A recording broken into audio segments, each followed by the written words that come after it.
Welcome to the Uncle Hack Show. Today we are going to start this episode off with something different since morale in the country is quite low. Let's focus on some more positive sentiments, seeing as not only the women's hockey team, but the men's hockey team have lost Olympic gold to the Americans. So I would like to focus on some more positive sentiments and really try to drive home some patriotism here on this show. So let's focus on some things you can be proud of as a Canadian. Okay, now that that's over with, let's begin the show. A big warning before this. It's about comedy.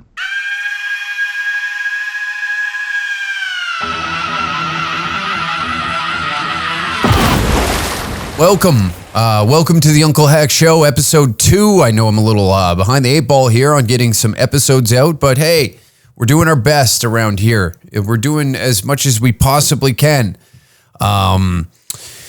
As always, you can catch me live at these dates that are coming across your screen. And if you're listening to the audio version of this, head on over to dangercatsshop.com. We have a new merch drop that is now released on the website. The classic Elbows Deep logo is now live on dangercatsshop.com, and it is a magnificent piece of merch to get your hands on. dangercatsshop.com for all your live shows and merchandise needs. Okay, let's get into this right away. Canada really taking a hit this week on a global scale, I would say. Two very monumental moments where the magnifying glass is really honed in and focused on Canadians. And it's really hurting our global reputation as being the kind and loving individuals that we've been known to be. And that is deeply upsetting, if you ask me. Now, obviously, we're going to be getting into the USA men's hockey team, and as well as, the reactions towards some of the players and things that have taken place. But firstly, I think we need to direct our attention over to Puerto Vallarta, excuse me, where a video of an elderly gentleman and his peers seem to be looting a store in Puerto Vallarta. And, this had me infuriated the other day because not only, firstly, let's get into the first individual who goes in with a garbage bag to loot the store, comes out, is called out by a local, and then goes back after, probably mulling it over with his smooth brain, decides to go back in the store and put the items back, or not even put them back. I'd imagine drop the bag inside the store and leave. Now, firstly, I'm tired of hearing that Canadians so nice. We're being exposed on a global scale. We are not the country that we have been praised to be. And, we haven't been that country in probably a decade. Okay. If you want to, if you want a taste of old Canada, you got to go to small town New Brunswick. Shout out to New Brunswick. I have nothing but positive things to say to small town New Brunswick. Friendly, kind, nice, conversations just flow with ease. Wonderful people out there. But this guy walks into the store, loots it, is about to leave. Local calls him out on it. He mulls it over in his thick head and decides to go back in and drop the items back on the store's floor and comes out. Firstly, if you're going to loot the store, go all the way with it. Don't act like, oh, now all of a sudden I'm a good guy. If you weren't called out for it, you would have walked away with those items, you pussy. You old boomer bastard. And then the next guy This is the one that really sent me to the stratosphere. The next guy, he's in there filling up a tote bag that has the Canadian flag on it. And I know, I see people in comment sections, well, it could be an American carrying it around a bag with a... No Americans are using the Canadian flag to gain, respect points while traveling abroad anymore, okay? That's gone. That's gone with the wind. That is a fairy tale in this timeline. Who proudly is walking this earth abroad and being like, I'm Canadian? And it's like, well, you don't look Indian. That's the ongoing joke. Outside of the country, I know many of you don't consume news outside of the CBC and global, but our reputation abroad is not the best right now.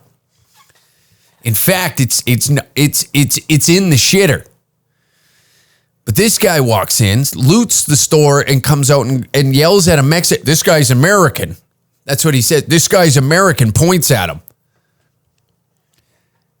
The Canadian boomer and the entitlement that surrounds them is beyond the stratosphere. Me. I'm in a tough situation, so I'm entitled to take what I deserve. That's why I'm going to walk into this store where the front door has been shot out, and I'm just going to take whatever I want, disregarding the shopkeeper who's purchased those things to put on the store's shelves. Whether this is a chain or not, somebody's taking a financial hit here, and it certainly isn't the boomer. Elbows up. Elbows up, definitely not deep in the wallet that day. No, I'm just going to take what I want. And that is what has infuriated me is the boomer mindset. I need, I take, I don't care. Going into the election, the same thing. It was me. Young people across the nation are screaming that they are financially drowning. And what does the boomer do? Goes to the polls and votes for the individual that best suits their needs rather than the collective. Well, all these years, Mark Carney, he's a banker. I need asset protection, which, I got to protect my wealth that I've accumulated over the years, and this is the guy that's going to do it the best for me. I'm not leaving anything behind for the grandkids. It's about me. Elbows up, Mark Carney, he's a banker. That's why I went into the store there. You ever heard of a loan, son? This is what I call a Canadian loan. I'm going to take what I deserve and not give back. Elbows up, buddy. You remember seeing those Carney rallies, right? That's who it was. It was geriatrics inching their way into every campaign stop because, God forbid, the soles of their shoes are rubbed to the fucking bottoms of their feet because they can't pick up their goddamn toes to walk. Elbows up, buddy. It's an embarrassment. It's an embarrassment as a Canadian on a global scale to watch these people just think that they are entitled to this shit, And am I an angel? Would I go in and loot the store? I don't know. I'm not in that scenario because I cannot afford to go to Mexico right now. That's why you need to buy tickets at dangercatshop.com, folks. But it is, we are watching the upcoming generation of Canada become spiritually broke, financially poor, and nothing really to live for. And you wonder why that most of these young kids are resorting to these extremist views because that's all that's left for them. It's the only way where they feel their voice gets heard because they tried going to the polls. It didn't work. They tried talking to their local MLAs and politicians about the problems that they're having. Those are ignored. They're trying to get ahead. They're trying to move out of their parents' house, but they just can't. Rent is through the roof. I feel for them, I feel for them. And we, and to sit here and, look down upon the youth and be like, well, none of these kids care. Why would they? What's there to live for? What's there to live for? Meemaw's protecting the assets. Meanwhile, evacuates the country the moment that snowfall hits. I've got a pension and I deserve it. I've got 3 pensions. And you're looking at your paycheck being like, I don't think I'll ever have a pension. Immigration is skyrocketed so high that it's gone. My future, I'm just watching it disintegrate before my eyes. It's sad. It's sad. Elbows up. That's why the elbows deep shirt. You know, I am a grifter. At the end of the day, I am a grifter. I'm not going to deny it. I am grifting to the core. I am trying to sell t-shirts and tickets. Meanwhile, discussing the state of the nation, going around telling jokes, trying to bring a smile to someone's face. I'm not saying I'm the greatest guy, but I am up there. You know, I'll pat myself on the back. I'm not looting stores. I'm not hurting anybody. Somehow I'm vilified. Speaking of which, if you are coming to the Selkirk show, I advise anybody, there is a protest planned, and I advise anybody that will be attending that show, don't get into any physical altercations, ignore it. Just come into the show and enjoy it. You know, it is what it is. Unfortunately, that these things happen with our comedy, which, you know, at the end of the day, it's been 2-3 years of this now, and I don't feel it's going anywhere anytime soon. So I am just, you know, I don't want fist fights outside. I don't want it to be like, oh, there's violence that takes place outside of these guys' shows. You know, what we're trying to do is bring people in to have a wonderful experience with one another, laughing and enjoying a nice evening out. This isn't designed to bring you out and get into some fucking verbal battle like it's Dundas Square. I'm not interested in any of that, nor do I care for any of that. So I'm advising everybody, just ignore it. It is what it is. Let them protest. You know, we're doing something very positive and something that not many comedians are able to do in this country, and that's bringing both sides together. We're bringing everybody together in this country, the left, the right, all races, creeds, religions, you know, whatever your background is, whatever you claim, your sexuality, you know, everybody's coming out and they're enjoying an evening together. And I'm proud of that. Okay? And I don't want to see any violence. I don't condone it unless it's sanctioned, of course. If you guys, if there's both sides agree that they want to train and have like a charity boxing event, I will endorse it. But as far as fighting in the streets, I don't condone it. I'm not for it. You know, there is a time and place to protect yourself and do your best to avoid any sort of escalation of any, verbal, remain calm. Just ignore it. I have a feeling there will be some antagonization going on. I know I'm like putting that out there, but I'm asking you as an attendee to just do your best to ignore it and just come in and enjoy a show. You know, we're there to make you laugh. And the talking points that many of them use, they've never witnessed any of the stand-up that we do, and they've went off of articles that have been wrote and yet have never seen a 90-minute show or even a single set from any one of us. So it is what it is. But now let's move on to the USA men's hockey gold. Okay, and Maple Leafs fans, the reactions surrounding this, these gentlemen, it's the first time winning a gold medal in hockey since, I believe, 1980. And now it's been politicized. I got to say, first off, Leafs fans, pull your head out of your ass. Stop acting like that city is a privilege to play in. Stop acting like Toronto is a privilege to play in. It's not. It's punishment. It's punishment. And to sit here and act as if like, oh, well, when Austin Matthews gets back, we should boo him out of the building. Perfect. It gives him a reason to leave. You think Mitch Marner is regretting his decision on moving to Vegas? Oh, sunshine, drop tops, pulling up to practice in flip-flops and playing 18 after. You think he's upset about that? Oh, not to mention, I believe there's 0% state tax in Nevada and you play 41 home games.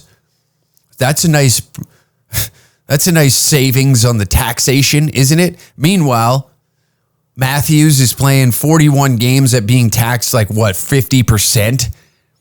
Oh, boy. What a loss.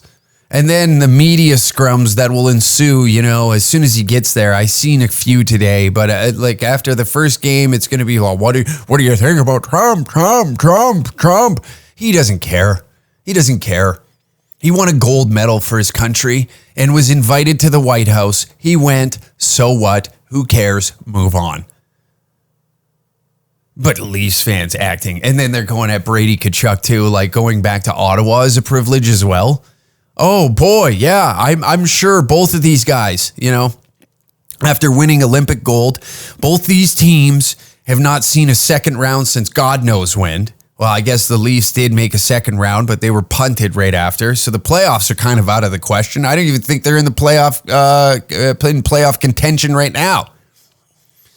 Oh no. Marner's laughing. He's laughing. I bet you he's happy to be in a city that praises its team. Instead, you imagine the mongoloid fan base of the Maple Leafs? I'd imagine most of those guys on that squad feel like the goalie from the Charlestown Chiefs. My allergies to these fucking fans, make me sick, puke, blah. I don't care where I go. We go to Florida, I get the money. Simple as that. I go to Florida, I get the money. I'd imagine. You imagine that? Probably happier than the pig and shit to get the hell out of Toronto. And I don't blame them. I don't blame them one bit. Crying too. Canadians crying. Well, what if we needed 3-on-3. It's stupid that the gold medals that we lost. Stop being a poor loser. We lost. Take it on the chin. We're going to have to hear about it for the next 4 years. Now's the time to, maybe train. Get in shape. Start thinking about it. In the next 4 years, we might have a few star players because there's a couple guys that are on their ride out. Is Crosby going to be there in 4 years? I highly doubt it. You know what I mean? But Canadians crying, oh, it's stupid. Your president's a pedophile. Whoa. Oh, yeah, like our own backyard isn't on fire right now as we're looking over the fence at them. The whole neighborhood's burning down. Your president was in the Epstein files. Are you forgetting the fact that Mark Carney's wife is good friends with Ghislaine Maxwell? They were photographed together. You don't think these people all know one another? You want to politicize everything? Where were you when those photos dropped? Nowhere to be found. As soon as those photos dropped, we just skirted over it. The most prolific sex trafficking couple and our prime minister is photographed on a beach with the man's wife, Ghislaine Maxwell, who is currently sitting in a federal prison for sex trafficking.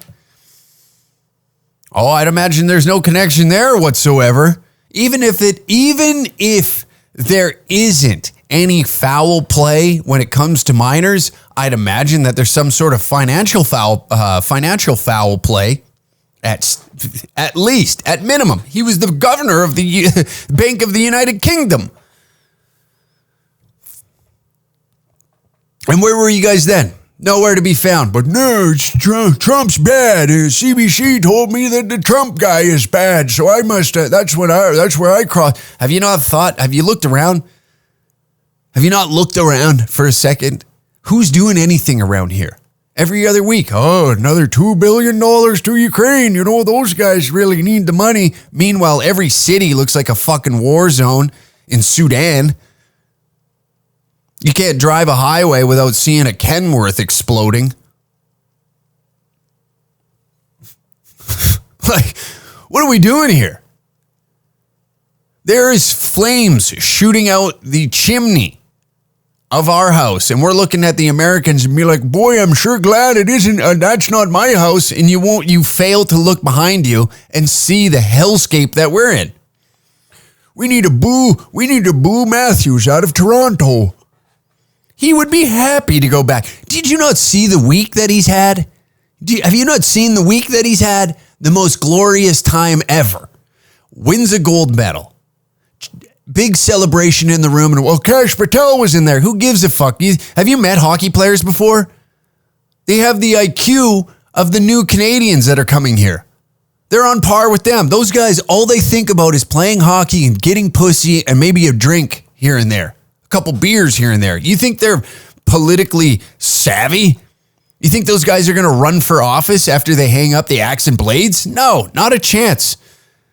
Hey, this is the hey, that's the FBI guy. They don't even know his name. The FBI guy. Yeah, you're the FBI guy. That's it. That's how those mongoloids look at it. Oh, I'm going to go play hockey today. Oh, what's that? The FBI? The FBI guy. They don't even know his title. Well, why was he in the dressing room? And then President Trump said that thing about the women's hockey team. Oh, yeah, because no guy has ever said anything disparaging about female hockey. And I know the president of the United States probably shouldn't have said that, and I will agree with that. You know, there should have been a call to the women's team as well and congratulate them on beating Canada. I get that. Maybe a few of them might have been outspoken towards the president. I don't know. I don't care. But all you white knights charging to the front lines, where are you during the regular season of the PWHL? Where are you then? You got season tickets? Huh? You got season tickets? Who's your favorite player on the Boston Fleet? You got yourself a nice New York Sirens jersey? What about the Ottawa Charge? You got an Ottawa Charge jersey just sitting in the closet for when you go and head down to the game?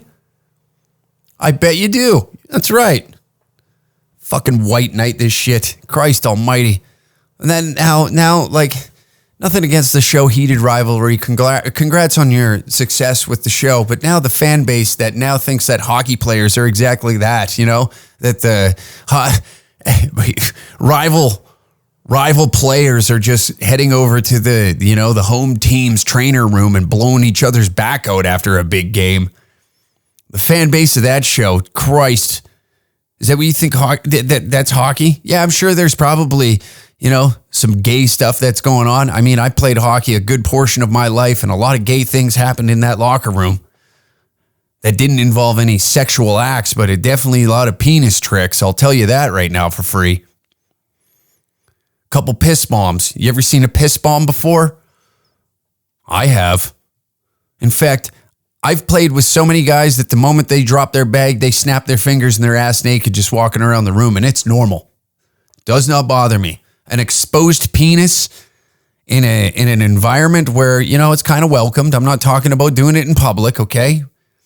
But it just, we're all on the same playing field here. You got the hog out, enjoy yourself. If that's what you like doing, hey, I get in the room, I get naked. That's what I do. I remember playing with a guy. I'm not going to say his name. He's a father now, and that would be extremely rude. But that was his thing. And nobody said anything. That's what he was about. A lot of gay stuff happens in hockey, and I will admit it. But to think like now the fan base, well, no, everything's so queer, and I can't believe now they're bitching and moaning. I can't believe that privileged white guys are Republicans and conservatives that play hockey. What did you expect? What did you expect? That they're going to be fucking tap dancing down the walkway of RuPaul's Drag Race? Come on, shake your head a little bit here. Get in the game. Unbelievable. Get used to it. Just take the loss on the chin. Get used to it. Because hockey enrollment is the lowest it's been since at its peak in 2010. And it's declining. The cost for your child to play hockey is through the roof. Equipment is expensive. And who knows? With the amount of fucking new Canadians wiping out hockey players on the highway in their Kenworths, I don't know which one is, causing that statistic to drop. And that's rude to say. I know it's rude to say, but it's the truth. Just this month, 4 kids on the way to the rink have been killed on a highway due to a semi-truck. Now, I don't know everything surrounding the crash, but that's 4 too many. Those are 4 kids that now it's done. It's over. And it's sad. It's sad. We've experienced this now time and time again. And that's what this episode isn't about that, but I'm just, just so you're privy of what's happening out there while you're screaming at a professional hockey player. The youth are unable to play the game that we call ours. And why is that? Why is the cost of living skyrocketing? Is the wealthy class really putting the grip on us right now? Why are we sending $2 billion to the Ukraine? Shouldn't we be taking care of these kids and putting them into sport? Should we be subsidizing some of these kids so that way we have an outlet for them? No. We're going to fund a war. We're going to fund a war that the deputy prime minister is now involved in the financial world of the Ukraine government. I don't know her official title over there, but Chrystia Freeland, I imagine she's just frothing at the mouth for that $2 billion to get sent over. But the Americans went and seen Trump. I can't anymore. I can't. I shake my head whenever I hear a Canadian talk now. I do. It's deeply upsetting. And what are you doing? What are you doing? All you're doing is pushing these guys to an American team. I would take a last place team. What is San Jose? I'd go play in California over Ottawa or Toronto. Winnipeg? You want to play there? Winnipeg? Dump. Toronto? Dump. Ottawa? Dump. Edmonton? Dump. Vancouver? Dump. Calgary? Dump. Frozen tundra. And all we do is eat, live, breathe shit hockey. The media scrums. God forbid you sneeze and don't cover your mouth. Every time that you've sneezed and didn't cover your mouth, it seems that the squad goes down 4-2 in the third period and seems to blow a 2-0 lead. Why is that? Is it a curse?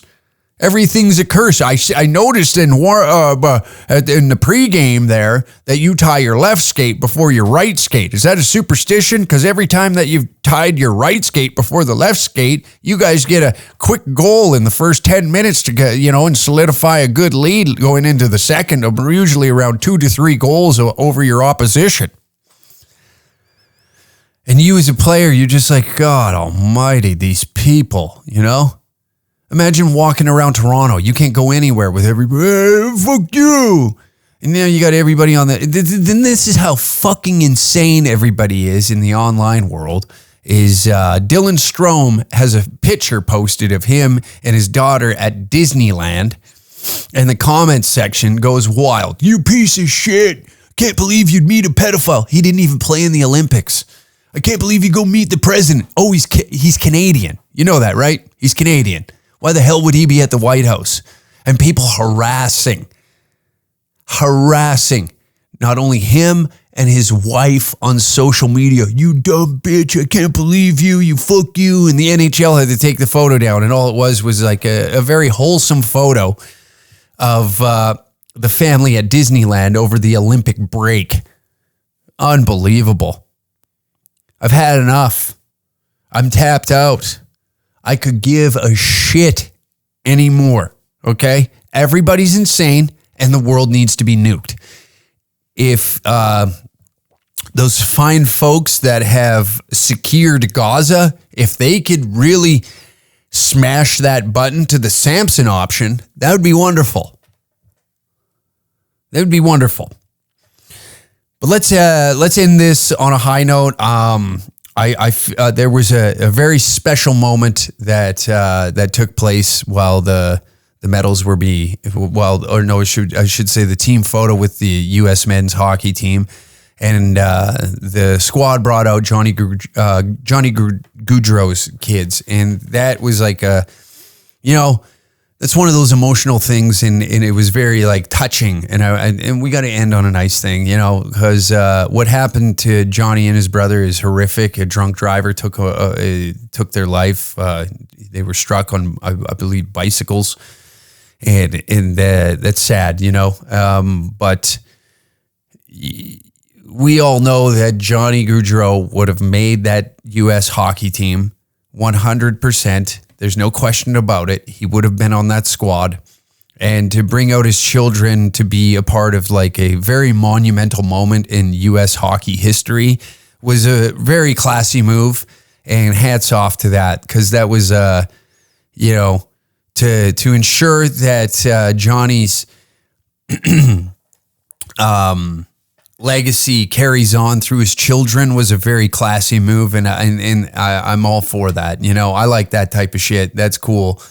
And it got me even a little emotional as I was watching it. If I'm gonna be completely honest with you, but that was a very cool thing to see. It was a cool thing to see that those guys were on the ball with that and panicking, looking, where are these kids? To get them in that photo and to make sure that the jersey was up, and hats off to them. Hats off to them, because God forbid you wouldn't want to be after a moment like that. What do you want to travel to Toronto after that? You thought I was going to end on a wholesome moment. No, I'm going to end with shitting on Toronto, because it is a dog shit city. I want you guys all to know this, a dog shit city. You think Austin Matthews is excited to go back to that? You think Austin Matthews is excited to be back in Toronto after the week that he had? What was he doing? Oh, he won a U.S. gold medal, met the president, went to the White House, got a photo there. Then they're in a strip club in Florida where all the dancers are saluting the flag as the U.S. men's hockey team is singing the national anthem. If that ain't American, I don't know what is. And then you got to fly back to Toronto. Oh, wow. We should trade him. Oh, wow. Way to gift wrap that for him. Oh, I can't imagine, a city that treats its athletes in the capacity that you guys do out there. I mean, Mitch Marner had 2 guns pointed to his face and a knife at his throat as he got his Land Rover carjacked in the parking lot of a Cineplex. Oh, that's right on, guys. Right on. In fact, that city is such a shithole after Kawhi Leonard won a NBA championship. I don't even think the final buzzer rang, and he's on the phone with his agent telling him, get me the fuck out of here. Hellhole city, hellhole people. Yeah, but we gotta put $40 million into making sure that we correctly name Dundas Square. We got to make sure that the square where all the lunatics show up every weekend so they can scream and yell at one another. We got to have a rally down there where Antifa and the fucking Canada First guys can have a WrestleMania. More cops show up to those goddamn things than people protesting. It's an embarrassment. The city it's garbage. You ever walked around the streets around there? Try walking 10 feet without getting a whiff of sewage. Try walking 5 feet without getting smacked by an Uber Eats bicyclist. Oh, wow. That street's shut down because the garbage truck driver couldn't put down the box and wiped out all the power lines to the public transit. Now everybody's late for work. Wow, what a fucking glorious place to be. Oh, I can't drive the 401 without getting taken out by a Kenworth? Whoa. Oh, no. What am I ever going to do? Unbelievable. Patreon.com/DangerCats69 if you would like to support the show. We're going to do a little deep dive into all these politicians trying to blame OpenAI over what took place in Tumblr Ridge. I think this is an interesting topic that all these guys now have decided to take on. The Tumblr Ridge. Anyways, good night, everybody. When I think about the way we used to be. When I think about the things you took from me,